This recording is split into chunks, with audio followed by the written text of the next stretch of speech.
నమస్కారం ఘంటారావానికి స్వాగతం. ముందుగా ప్రధాన అంశాలు. ఆన్లైన్ తో పాటు సచివాలయాల్లోనూ ఇసుక బుకింగ్ త్వరలో అందుబాటులోకి తెస్తామన్న సీఎం చంద్రబాబు.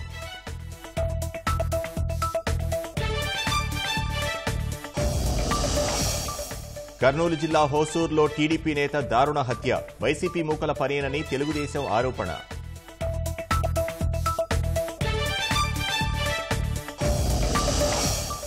వెయిటింగ్లో ఉన్న 16 మంది ఐపీఎస్లకు డీజీపీ మెమోలు, ఉదయం 10 నుంచి సాయంత్రం వరకు ఆఫీసులో ఉండాలని ఆదేశం.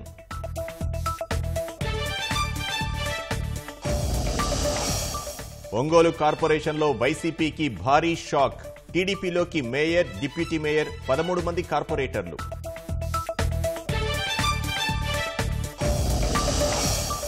కోల్కతా వైద్యురాలి ఘటనలో వెలుగులోకి సంచలన విషయాలు, సామూహిక హత్యాచారం జరిగినట్లు అనుమానాలు.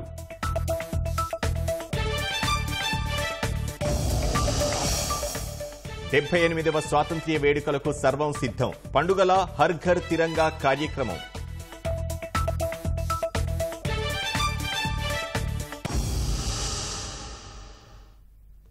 ఆన్లైన్తో పాటు సచివాలయాల్లోనూ ఇసుక బుక్ చేసుకునే సదుపాయం త్వరలోనే కల్పిస్తామని ముఖ్యమంత్రి చంద్రబాబు అన్నారు. ఉచితంగానే ఇసుకను అందిస్తున్నా విపక్షాలు బురద జల్లే ప్రయత్నం చేస్తున్నాయని ఆగ్రహం వ్యక్తం చేశారు. నది నుంచి ఇసుక తీయడానికి సేన్రేజ్ రవాణాకు మాత్రమే లబ్ధిదారులు చెల్లించాలని, ఇసుక కోసం ₹1 కూడా చెల్లించాల్సిన పని లేదని స్పష్టం చేశారు. ఈ విషయాన్ని టీడీపీ శ్రేణులు ప్రజలకు అర్థమయ్యేలా వివరించాలన్నారు. కేంద్రం నుంచి రాష్ట్రానికి అన్ని విధాలా సహాయ సహకారాలు అందుతున్నాయన్న చంద్రబాబు జనసేన, భాజపాతో ఇదే మైత్రి కొనసాగించాలని శ్రేణులకు సూచించారు. ప్రతిపక్షంలో ఉండగా నాయకులు, కార్యకర్తలు ఆర్థికంగా ఎంతో నష్టపోయారని, అలాంటి వారికి తప్పకుండా న్యాయం చేస్తామన్నారు. ఇప్పుడు సాధించిన ఈ ఘన విజయాన్ని మళ్లీ నిలబెట్టుకోవాలంటే నేతలంతా నిత్యం ప్రజల్లో తిరగాలని, వారికి అందుబాటులో ఉండాలని ఆదేశించారు. ప్రతి ఒక్కరూ 1995 మోడల్ పరిపాలన గుర్తు చేసుకోవాలని పునరుద్ఘాటించారు. హర్ ఘర్ తిరంగాలో భాగంగా ఇంటింటా జాతీయ జెండా ఎగరాలని సీఎం పిలుపునిచ్చారు.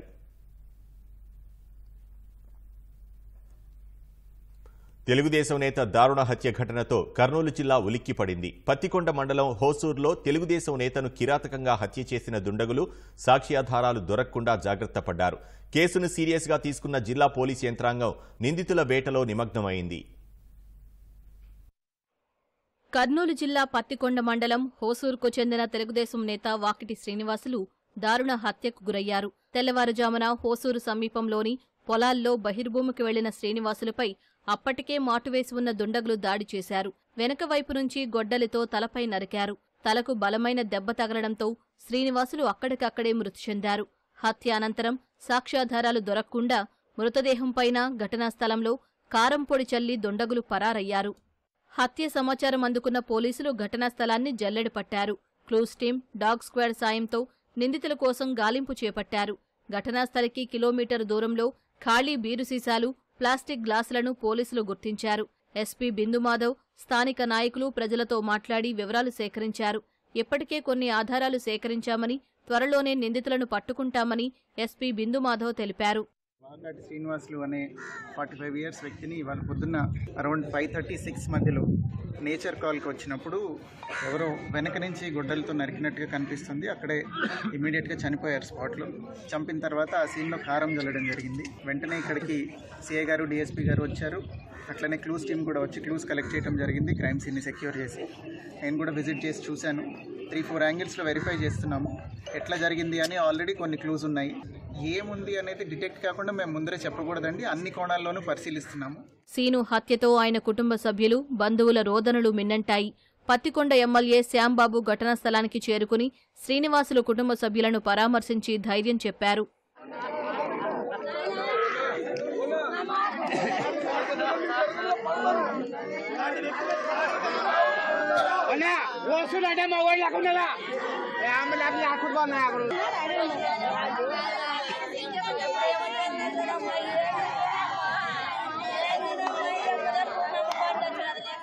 భార్య సర్పంచ్గా గెలిచినప్పటి నుంచి సీనుకు టీడీపీలో మంచి గుర్తింపొచ్చింది.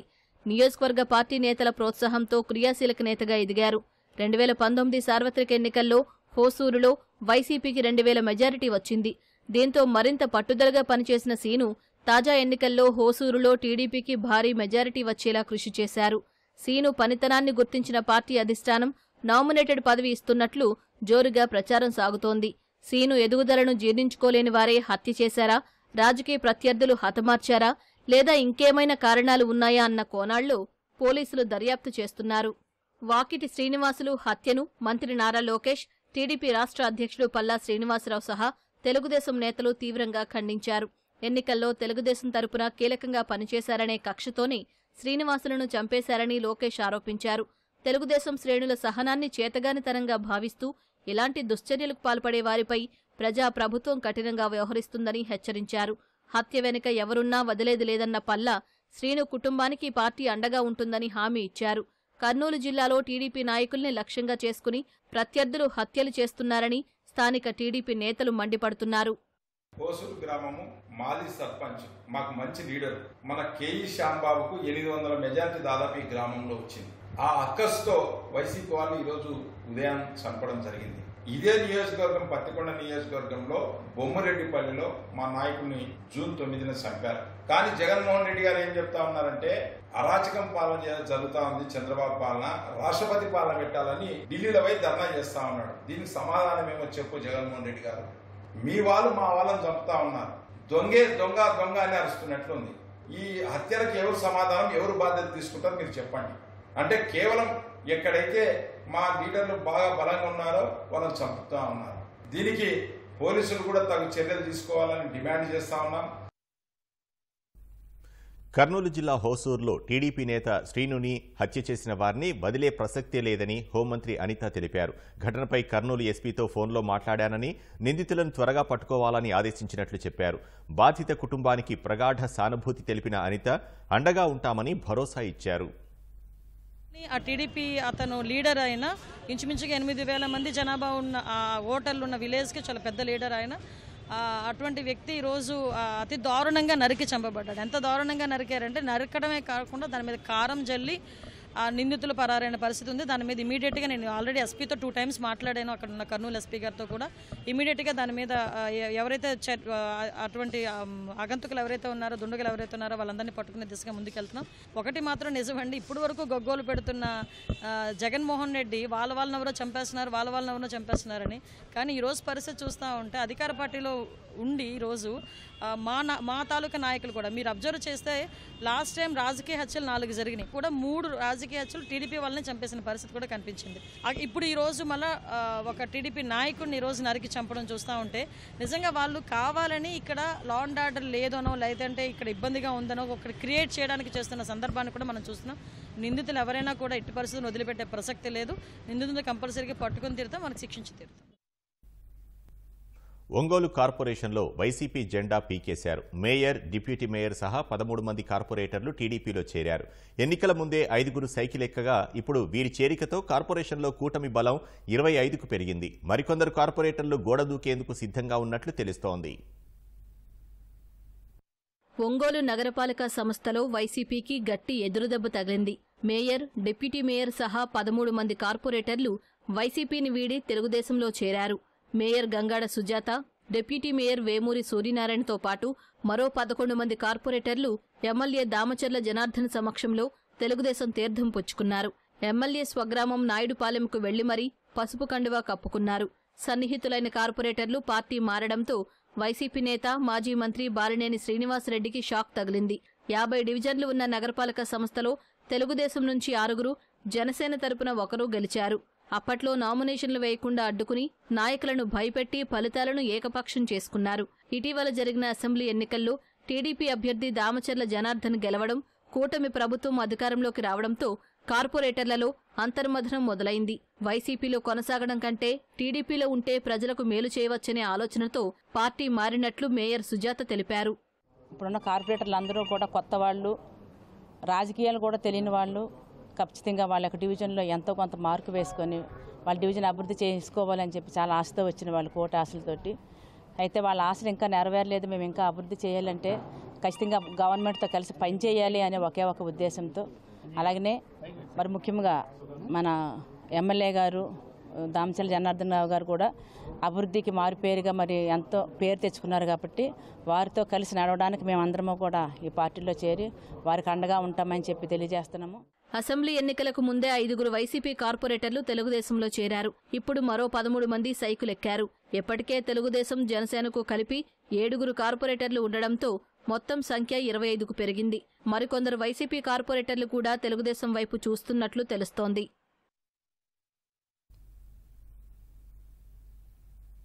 ముఖ్యమంత్రి చంద్రబాబు ఈ నెల 17న ఢిల్లీకి వెళ్లనున్నారు.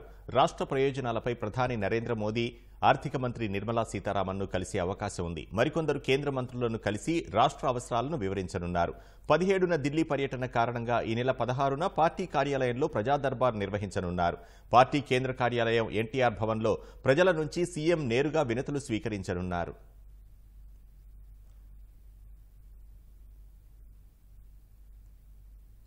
వెయిటింగ్లో ఉన్న ఐపీఎస్ అధికారులు ప్రతిరోజు హెడ్ క్వార్టర్లో రిపోర్ట్ చేయాలని డీజీపీ ఆదేశించారు.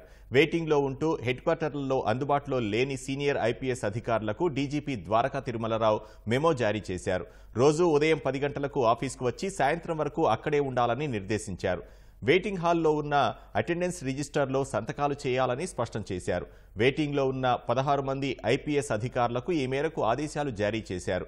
ప్రస్తుతం వెయిటింగ్లో ఉన్న డీజీ ర్యాంక్ అధికారులు పిఎస్ఆర్ ఆంజనేయులు, సునీల్ కుమార్ సహా సిఐడి మాజీ చీఫ్ సంజయ్, విజయవాడ మాజీ సిపి కాంతిరాణా టాటా, కొల్లి రఘురామరెడ్డి, అమ్మిరెడ్డి, విజయరావు, విశాల్ గున్ని ఉన్నారు. అలాగే పాలరాజు, రవిశంకర్ రెడ్డి, రిషాంత్ రెడ్డి, రఘువీరారెడ్డి, పరమేశ్వర్ రెడ్డి, జాషువా, కృష్ణకాంత్ పటేల్కు డీజీపీ మెమో జారీ చేశారు.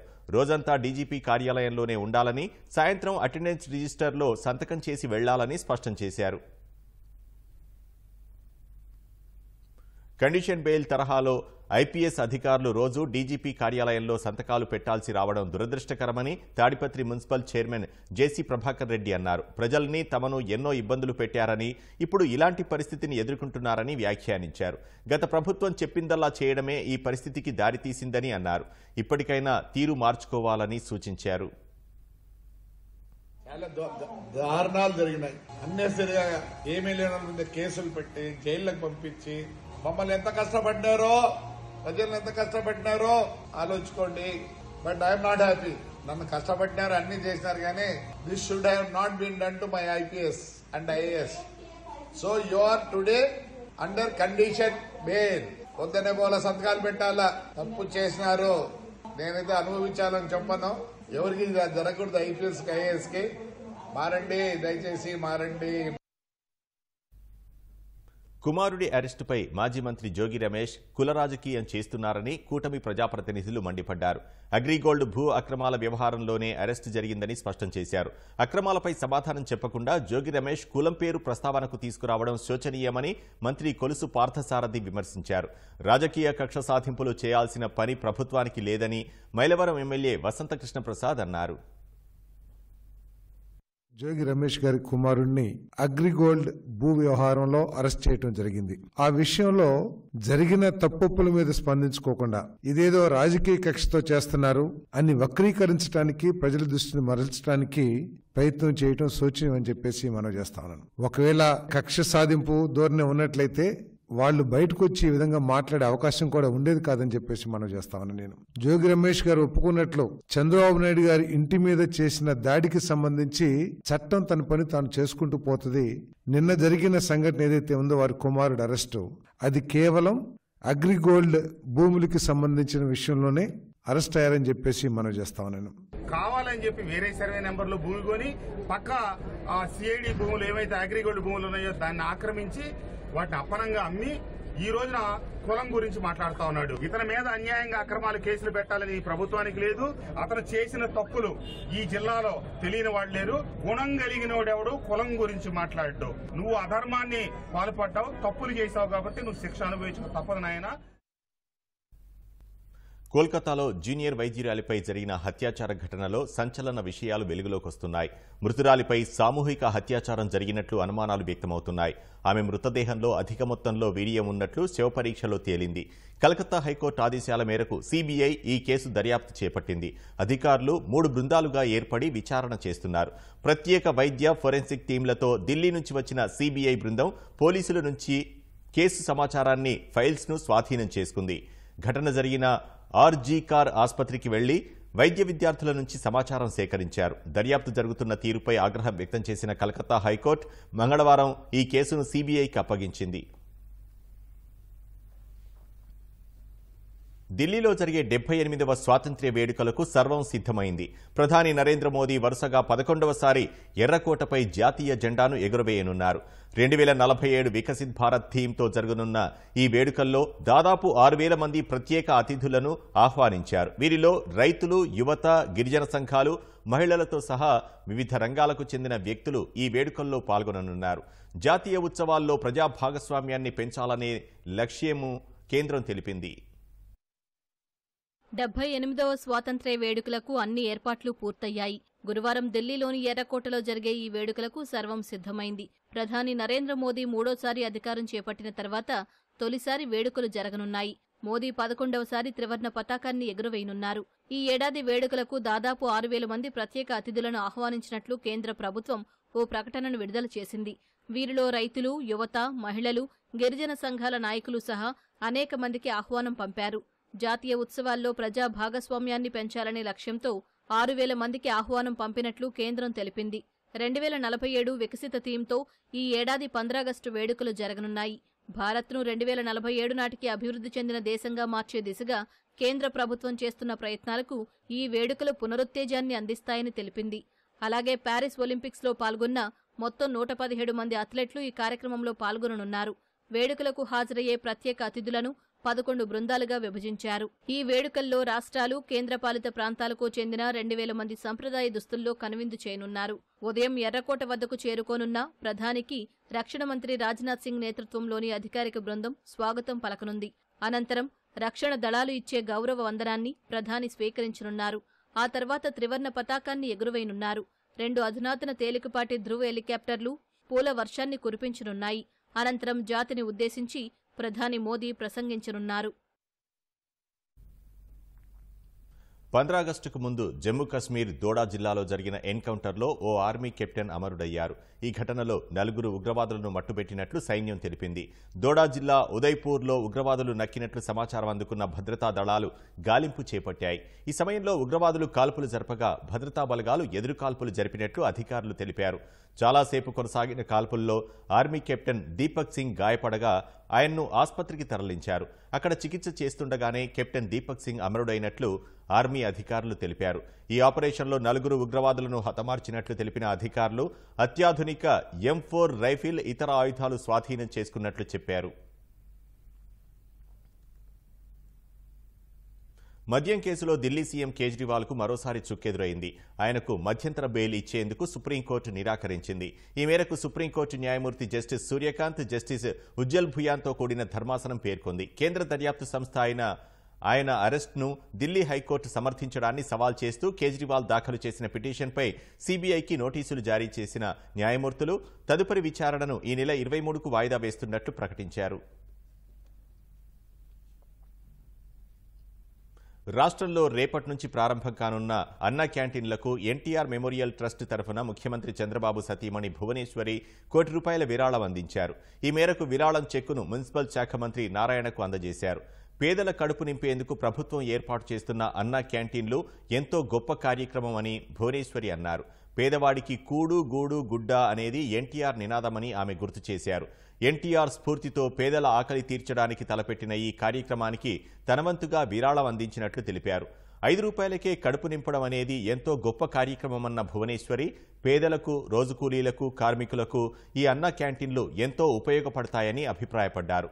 పేదల జీవన ప్రమాణాలు పెరిగేలా సంక్షేమ పథకాలు అందిస్తున్న ప్రభుత్వానికి అభినందనలు తెలిపారు. ఎన్ని సంక్షేమ పథకాలున్నా పేదల కడుపు నింపే అన్న క్యాంటీన్ లాంటి కార్యక్రమం మహోన్నతమైనదని అన్నారు. పేదల సేవలో మరిన్ని మంచి కార్యక్రమాలు ప్రభుత్వం చేపట్టాలని ఆకాంక్షించారు.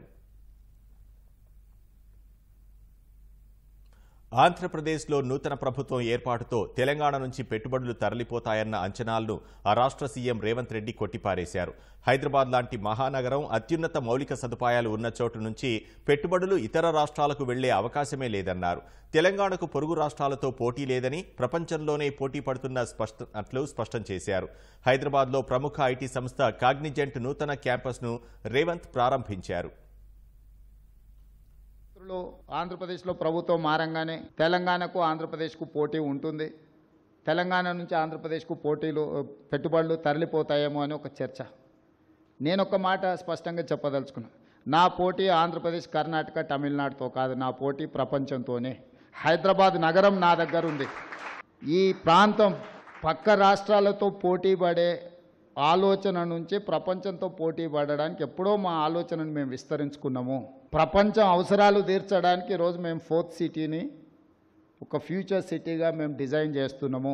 కాబట్టి ఈరోజు మాకు పక్క రాష్ట్రాలతో ఎలాంటి పోటీ లేదు. పక్క రాష్ట్రాల దగ్గర ఈ దేశంలో ఎవరి దగ్గర హైదరాబాద్ నగరం లేదు. పక్క రాష్ట్రాలు, పక్క ముఖ్యమంత్రుల దగ్గర ఔటర్ రింగ్ రోడ్, అంతర్జాతీయ ఎయిర్పోర్ట్ లేదు.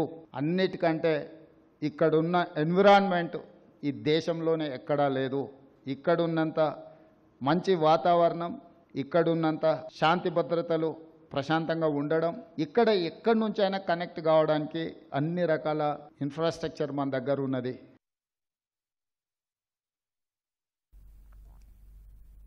ఎన్టీపీసీ విద్యుత్ వ్యాపార్ నిగమ్ లిమిటెడ్తో రాష్ట్ర ప్రభుత్వం ఒప్పందం చేసుకుంది. ప్రభుత్వ కార్యకలాపాలపై 300 మెగావాట్ల సౌర విద్యుత్ పథకాల ఏర్పాటు కోసం ఒప్పందం కుదిరింది.